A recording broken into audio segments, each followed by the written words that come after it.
gue bakal mencoba bertahan hidup selama 100 hari di Minecraft Hardcore African Savannah. Ini merupakan salah satu tempat yang paling berbahaya yang ada di Minecraft. Kalian bisa diterkam singa, dimangsa buaya, atau ada juga suku dewa matahari yang sudah menguasai tanah ini selama ribuan tahun. Gue udah ngabisin lebih dari 80 jam buat bikin video ini, dan gue yakin kalau kalian gak bakal nyesel kalau nonton sampai akhir. Oke, langsung aja. Di hari pertama, gue spawn di biome savana. Kemudian gue ngecek isi tas gue. Oke. Gue ngebuat tali, kompas, dan juga buku. Buku ini berisi informasi tentang hewan-hewan yang ada pada mod ini, dan pastikan informasi ini bakal berguna banget nantinya. Oke, pertama ngumpulin kayu dulu buat bikin tools. Ketika gue lagi ngumpulin kayu, gue gak sadar kalau ada singa yang sedang mengintai di depan gue. Lari-lari. Apakah dia masih ngejar gue? Oke, dia udah gak ngejar lagi. Gue pun terus berjalan sampai akhirnya gue nemuin village. Oke, bikin crafting table dan juga roti. Akhirnya gue aman. Setelah itu, gue mau crafting semua wooden tools yang gue butuhkan, yang gak berguna karena langsung gue ganti sama tools batu. Hari udah gelap, jadi mungkin gue harus membuat tempat perlindungan. Mulai kayak gini. Dan tinggal taruh ini. Oke, nggak terlalu buruk lah. Setidaknya rumah gue ada atapnya. Hari kedua, gue sadar kalau gue belum punya apa-apa. Dan untuk bertahan hidup di savana ini, gue harus bikin armor dan tools yang lebih kuat lagi. Yes, ada Raven di sini.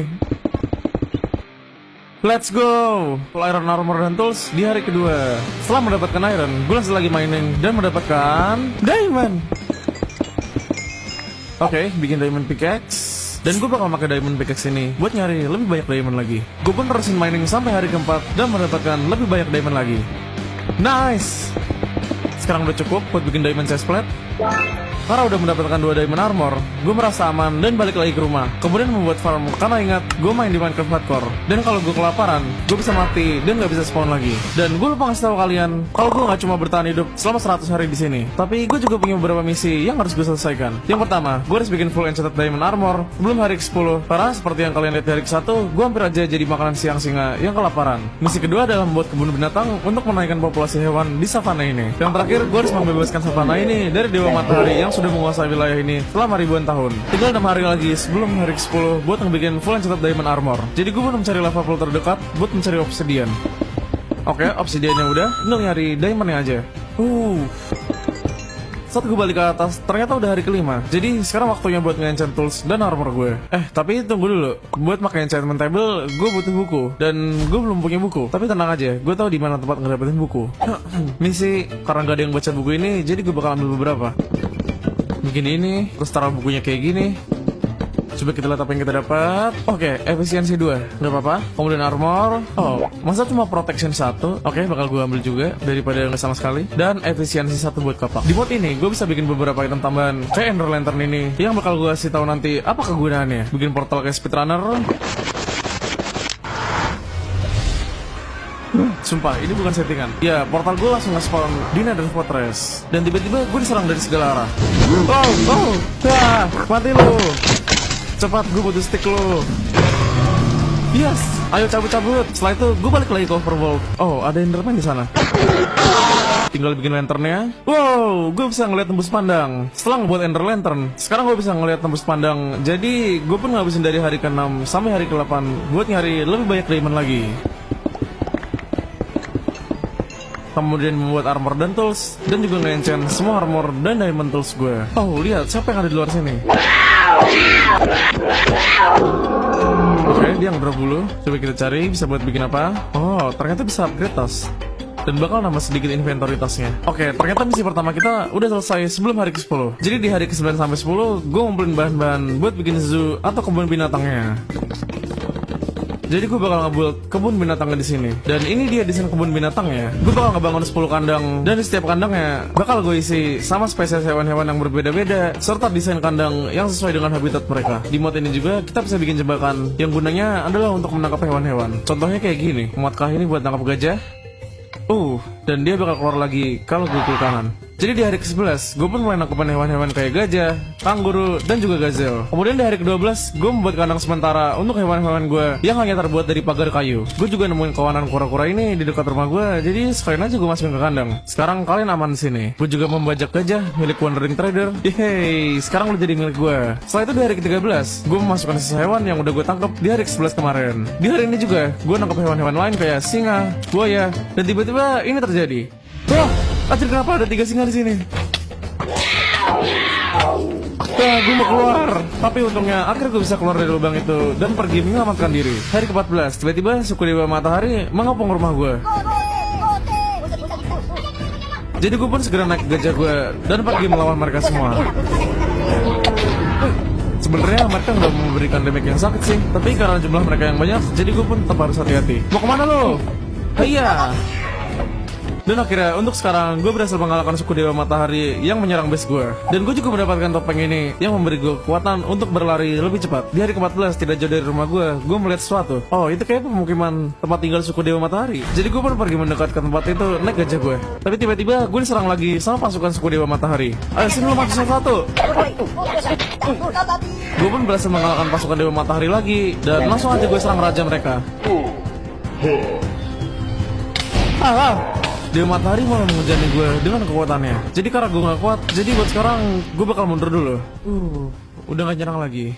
Oke, buat sekarang gue bakal fokus dulu buat bikin kebun binatangnya. Jadi di hari ke-17 sampai 19, gue naruh singa dan buaya yang udah gue tangkap di hari ke-13 kemarin. Dan juga mengumpulkan beberapa hewan lagi seperti kuda nil, badak, macan tutul, dan juga burung emu. Hari ke-20, gue membangun kandang sementara lagi dan menaruh semua hewan gue yang udah gue kumpulin.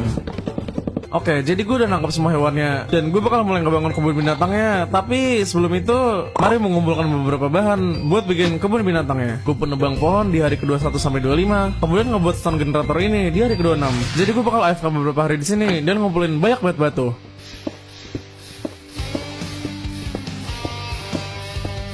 Hari ke-30, gue ngancurin kandang sementara dan pindahin semua hewan ke dalam box. Oke, semua hewan udah di sini. Ayo langsung aja bikin kandang yang pertama. Untuk kandang yang pertama, gue bakal ngebangun kandang yang ini yang bakal gue jadiin habitat singa. Gue ngebangun pohon besar di tengah-tengah supaya singanya bisa berteduh, serta membangun sungai dan juga tembok biar singanya nggak kabur. Oke, tinggal masukin singanya. Oke, lari-lari. Satu udah, jadi tinggal sisa 9 kandang lagi. Gue ngabisin dari hari ke-34 sampai 36 buat bikin kandang emu yang terbuat dari kayu. Dan gue juga bikin rumah kecil buat kandang emunya. Kemudian gue lanjut lagi ngebangun kandang gajah di hari ke-36 sampai 40. Buat kandang gajahnya, gue bakal bikin kayak reruntuhan bangunan dan ngebuat temboknya dari batu. Kemudian lanjut lagi ngebangun kandang buaya di hari ke-40 sampai 44. Oke, ini udah hari ke-45 dan gue bakal mulai gali buat bikin kandang selanjutnya. Udah 2 hari gue nggali dan inilah hasilnya. Selanjutnya di hari ke-47 sampai 53 gue menambahkan bangunan dan beberapa dekorasi. Setelah kandang macan tutul, gue lagi ngebangun kandang kuda nil di hari ke-54 sampai 57. Dan gue juga ngegabungin badak bareng di kandang gajah. Hari ke-58 sampai 60 gue ngebangun kandang selanjutnya. Loh, emang di Afrika ada kanguru? Ya, oke, lanjut lagi. Gue ngebangun kandang kura-kura di sebelah kandang emu dan ngebangun kandang gazelle di hari ke-62 sampai 63. Oke, sekarang 9 dari 10 kandangnya udah gue bikin. Tapi 10 hewan udah gue masukin karena gue gabungin badak sama gajah. Jadi sisa kandang apa nih? Untuk menjawab pertanyaan itu, gue ngebangun bangunan runtuh ini di hari ke-64 sampai 65. Kayak nice bangunannya udah jadi. Jadi sekarang kasih gue waktu bentar buat nangkep hewan yang bakal gue masukin di kandang ini. Oke, ini dia.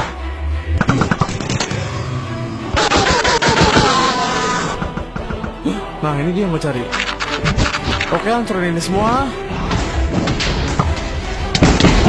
Dan yes,